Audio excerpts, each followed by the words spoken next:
यदि आप माया के वशीभूत हैं तो आपको स्त्री पुरुष जड़ चैतन्य ये जगत दिखाई देगा, और यदि भक्ति के वशीभूत है तो आपके हृदय में सदगुरु शब्द के प्रभाव से इष्ट का चिंतन, इष्ट दिखाई देंगे।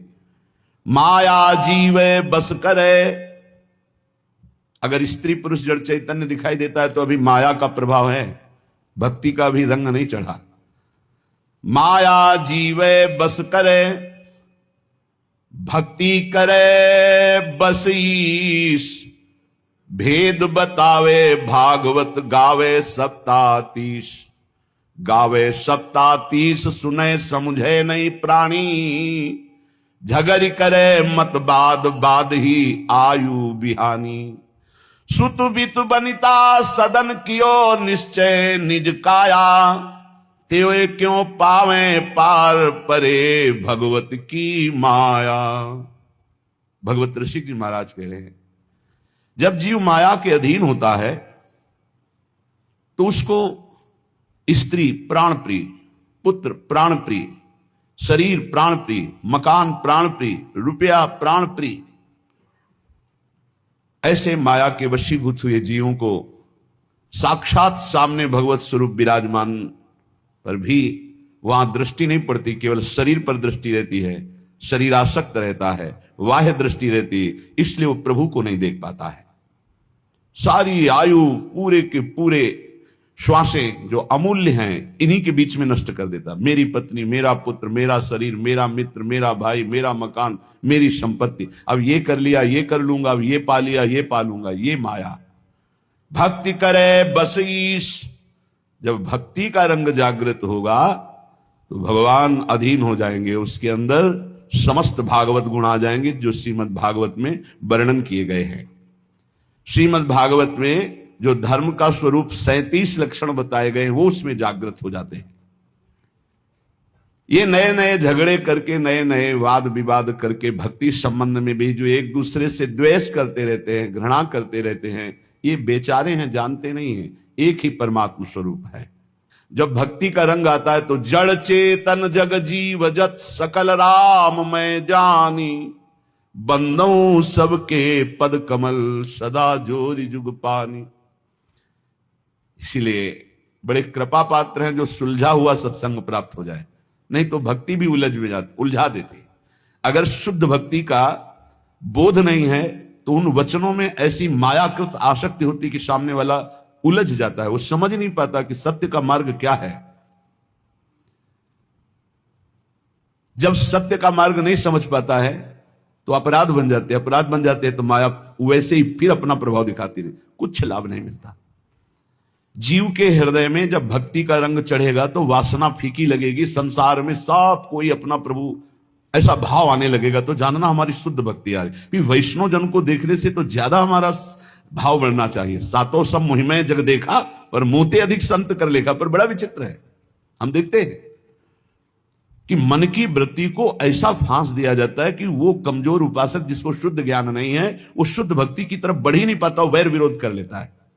और गुरु सोई जो साधु सेवावे, साधु सोई जो विषय छोड़ावे, तस्मात् शास्त्रम प्रमाणम थे। गुरु कौन?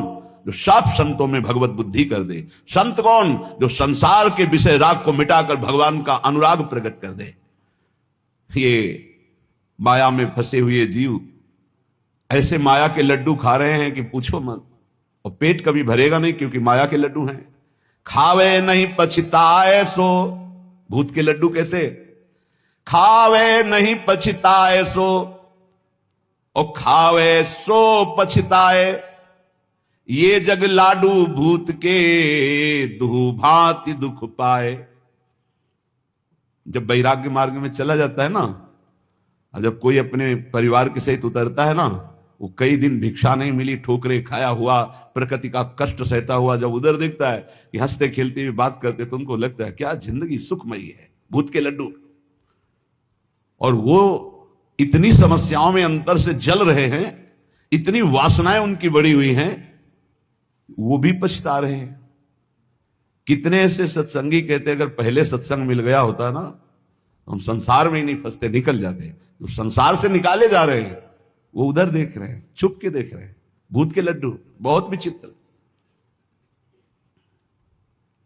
विवेक का प्रयोग असत वासनाओं को रोकने के लिए, ना कि बढ़ाने के लिए है, उसे विवेक कहते हैं।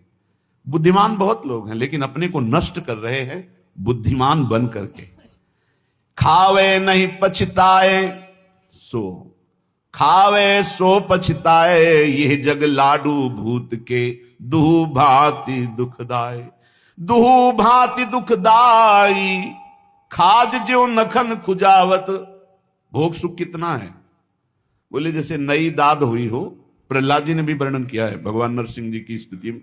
ये भोग सुख, काम सुख कितना सुख देता है? बोले जैसे नई दाद हुई हो, नए दाने दाग, और फिर खुजलाओ, फिर इसके बाद जो फबदता है, फिर जो जलन होती है।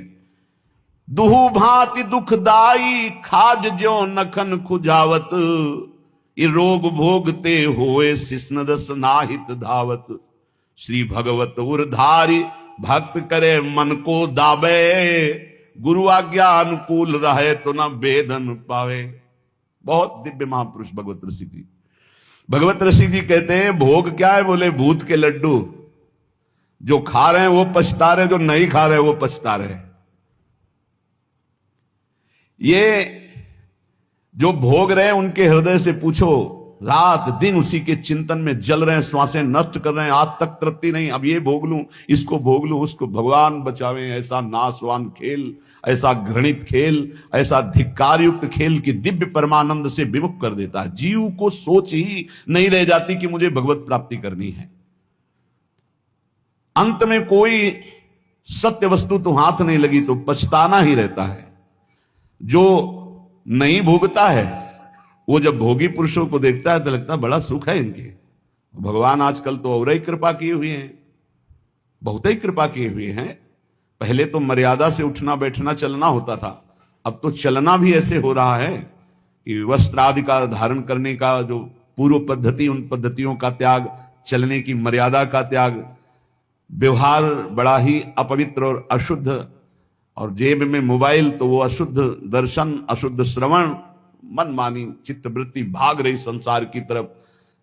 ये जो त्याग के मार्ग में चल रहे हैं और ये जो भोगों का आकर्षण बहुत बड़ा भारी ये माया का दुख है, वो समझ नहीं पाता, बस वही चिंतन बना रहता है। और जो भोग रहे हैं वो और भोगों की लालसा में जल रहे हैं। बोले ये माया के भूत के लड्डू दोनों को दुख दे रहे हैं, जो नहीं भोग रहे हैं उनको भी और जो भोग रहे हैं उनको भी। ये जो नहीं भोग रहे हैं इनको कैसे बचना होगा? बोले ये तन से तो छोड़ रहे हैं, मन से ग्रहण कर रहे हैं, इसलिए इनको दोनों ही दुख होए। रसबल छूटे जो विषय तब ही तो सुख होए।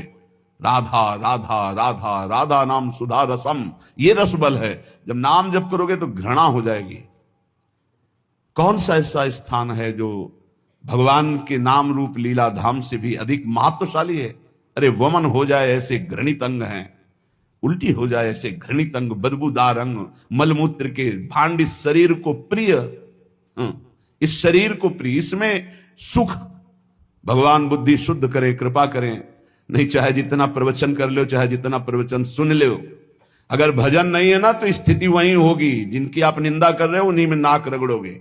ये माया का ऐसा विशुद्ध जो जाल है, उससे निकलने के लिए जब तक पूर्ण भगवान की शरणागति नहीं होगी तब तक कोई उपाय नहीं है। नाटक से नहीं निकल सकते। दैवी हेषा गुणमयी मम माया दुरत्या मामेव ये प्रपद्यन्ते माया में ताम तरन्ति। 50 वर्ष हो जाते हैं फिर भी वही नारकी भोगों की तृष्णा मिटाना कठिन हो जाता है। और जो भगवान की शरण का रास्ता पा गए, कम समय में इस माया पर विजय प्राप्त कर लेते हैं। कह रहे हैं भगवत ऋषिक जी, भगवान श्री हरि सबके हृदय में विराजमान हैं, पर जब तक भगवान के चरणारविंद का आश्रय लेकर विशुद्ध भक्ति नहीं होगी तब तक कुछ लाभ नहीं मिलने वाला। लाभ क्या है? यही लाभ इन विकारों पर विजय प्राप्त करना। जो उपदेश है और को, खुली बात कह रहे हैं, खुली बात। जो उपदेश है और को सो नहीं माने आप, देखो जगत प्रवीणता ठगे आपको आप, ठगे आपको आप। विषय स्वार्थ नहीं छूटे, परमार्थ पथ हेत बकें पर धन को लूटें। पंडित संत महंत गोसाई परमहंस जो, लोभ ग्रसे सब लोग नहीं भगवत सहाय जो। बड़े ही विरक्त फक्कड़ महापुरुष, किसी की कुछ भी आन कान न रखने वाले, बोले जो उपदेश के अनुसार आचरण नहीं करता है मैं उसे कुछ नहीं मानता हूं। भगवत ऋषि जी कहे जो वाणी में वही मन में वही आचरण में हो तो तुम्हारा प्रवचन ठीक है, प्रवचन कुछ और मन में कुछ और आचरण कुछ और। तो पंडित संत महंत गोसाई परम हंस जो, लोभ ग्रसे सब लोग नहीं भगवत सहाय जो। जो उपदेश है और को सो नहीं माने आप, देखो जगत प्रवीणता ठगे आपको आप। भगवत ऋषि जी महाराज कह रहे हैं विद्वान पांडित्य से युक्त संत वेश, महंत पदवी, गोसाई पदवी, परमहंस आदि पदवियों को प्राप्त जो हैं, जो धन का लोभ मान मद का त्याग करके निरंतर अपने स्वरूप में या भगवदानंद में मस्त हैं, तो धन्य है वो जगत पावन करने वाले संत महंत पंडित गोसाई परमहंस जन। ये जगत पावन करने वाले हुए। यदि यही वेश धारण करके विद्वता करके केवल धन मान प्रतिष्ठा भोग सामग्री, तो बोले जो उपदेश है और को ये सब माया है, छोड़िए आप नरक जाओगे ऐसा करोगे। और आप महाराज आप जो करोगे, आपको कभी आप लौट के अपने हृदय में देखो, जो दूसरे को कह रहे हो कि इससे नरक जाओगे, तो क्या ये आप में है? अगर है तो आप भी सोच लीजिए, आपके लिए विमान नहीं आएगा, आपको भी नरक जाना पड़ेगा। पूज्यपाद श्री उड़िया बाबा जी महाराज के पास एक बहुत विद्वान पुरुष है, उनकी वाणी जी में उपदेशों में अमृत बरसता है। बाबा से कहा बाबा आप सिद्ध पुरुष हो, बताओ मुझे भगवत प्राप्ति होगी? बड़े सम्माननीय थे। पूज्य स्वामी श्री अखंडानंद सरस्वती जी लेखनी में लिखते थे जो बाबा बोलते थे। बाबा ने कहा तुम्हें 7 जन्म तक भगवत प्राप्ति नहीं होगी, 1 जन्म के बाद क्या? कांप गए। क्यों बाबा? बोले हमसे पूछते हो क्यों? जो उपदेश देते हो आचरण में उतारते हो, शुभ गति कभी व्यभिचारी पुरुष को प्राप्त नहीं हो सकती। भगवत ऋषि जी ऐसे सिद्ध महापुरुषों में है जो किसी की कहानी नहीं रखते, किसी की। पंडित संत महंत गोसाई परम हंस जो, कौन से? बोले लोभ ग्रसे सब लोग नहीं भगवत सहाय जो। इसलिए दूसरों को परमार्थ उपदेश करने का अधिकार उसी का है जो स्वयं परमार्थ का पथिक है। जो बोले वही आचरण में होना चाहिए, वही मन में होना चाहिए। वचन मन आचरण एक होने चाहिए, तभी उपदेश सार्थक माना जाता है। जो स्वयं परमार्थ की बातें करता है और विषय भोगों में रति है, रुपया में रति है, मान प्रतिष्ठा में रति, भगवत ऋषि जी महाराज कहते हैं चाहे कोई भी हो, इनसे हमारी भगवत सहायता होने वाली। हमने नहीं कह रहे, भगवत ऋषि जी बोल रहे हैं। उनमें पहले बोला है कि जो उपदेश कर रहे हैं और अपने आचरणों को उसी के अनुसार चला रहे हैं, उपदेश के अनुसार, वो जगत पावन करने वाले हैं। चाहे पंडित हो, चाहे संत हो, चाहे महंत हो, चाहे गोसाई हो, चाहे परमहंस हो। सतरत सतरत सा लोकांतार्यति। ए भाई उपदेश के अनुसार चलो, भगवत उपदेश के। हमारे संत जन, हमारे महंत जन, हमारे पूज्य गोसाई जन, हमारे पूज्य विद्वान जन जगत का सदैव मंगल करते रहे, मंगल करने वाले हैं। ये केवल विषय प्रवचन का या धन लेने का या मान प्रतिष्ठा का नहीं, ये जगत मंगल का विषय है। इसका उपहास न बनाया जाए। आज लक्ष्य को उद्देश्य न रख करके उसका उपहास बनाया जाता है। सच्ची माने वो सब व्याख्या करने से समझ में ही नहीं आएगा। बस इतना समझ लीजिए कि जो उपदेश है और को सो नहीं माने आप, देखो जगत प्रवीणता ठगे आपको आप। जिनके उपदेश से आचरण न मिलते हो, जिनका मन और हो, उपदेश और हो, आचरण और हो, तो दूरी बना के रखना चाहिए। राधा वल्लभ श्री हरिवंश। खूब भजन करो, संग करो, तो मनस से कम वचस से कम। जिनका मन वही, वचन वही, चरित्र वही, तो बात बनेगा, नहीं तो नहीं बनेगी। बोले ये दूसरों से धन ऐठना, मान प्रतिष्ठा, ये भगवत सहायता क्या कर सकते हैं कि हमारी को भगवत प्राप्ति करा दे? नहीं भाई नहीं। सदाचार का पालन और मन को निरंतर भजन में लगाते हुए जो उपदेश उसके अनुसार स्वयं आचरण में, नहीं तो बहुत लज्जा का विषय होता है हम दूसरे को त्यागी बनाना चाहें और स्वयं भोगी। ऐसा असंभव हो ही नहीं सकता, ऐसा हो ही नहीं सकता। विद्या रूप महत्व कुल सबकी धज्जियां उड़ाए हैं महापुरुष हैं। जैसे ऊपर में वर्णन किया, अब नीचे कह रहे विद्या, आज उनका पूजन है इसीलिए उनकी वाणी उसमें प्रायः होती ही रहती है। विद्या रूप महत्व कुल धन जोबन अभिमान, षटकंटक देखे जहां रहे न भक्ति निदान। रहे न भक्ति निदान स्वांग सब नगर नारी के, विषयन हाथ बिकाए नहीं रिजवन भतारी के।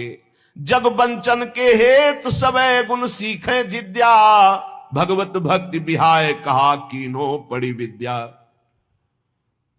एक बार यमुना जी के पावन पुलिन पर बैठे किसी पद का चिंतन हो रहा था, तो थोड़ी देर बाद आवाज सुनाई देने लगी, प्यारे बहनों और भाइयों, महाराज ऐसे ऐसे। तो हमने कहा टेप चल रहा क्या? तो ऐसे झांक के देखा तो एक विद्यार्थी भागवत का रिहर्सल कर रहा था। रिहर्सल, प्यारे बहनों और भाइयों, वहां कोई नहीं है, वो केवल सीख रहा है कि मुझे कैसे समाज में बोलना है।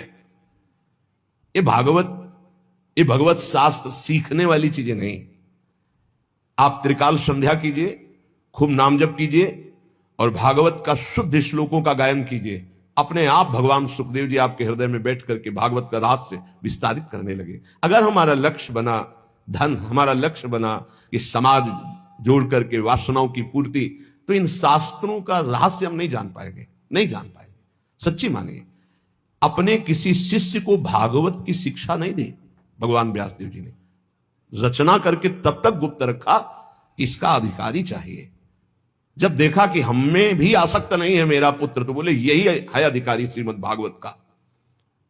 जब स्वयं पुकार रहे हैं, पुत्रेति तन्मयतया तरवे भिनेदुस तम सर्वभूत हृदय मुनिमान, तो उसमें हा पुत्र, लेकिन भगवान सुखदेव जी पीछे मुड़कर ने बड़ी प्रसन्नता हुई कि श्रीमद् भागवत का अधिकारी मेरा यही पुत्र है। पर वो अनासक्त है, मेरा ही रूप लौट के नहीं देखा, अपनी मां का रूप नहीं देखा, तो ये रूप लीला का गान क्या करेगा? ये तो स्वयं बोध संपन्न है। सुकोहम वृक्षों से निकलने लगा है तन्मयता में, तन्मयतया जे ही तन्मयता, तो हर वृक्ष से निकलने, सुकोहम, मैं सुखदेव हूं, मैं सुख। इतनी ऊंची स्थिति का ब्रह्मबोध संपन्न महात्मा काहे को भागवत याद करेगा?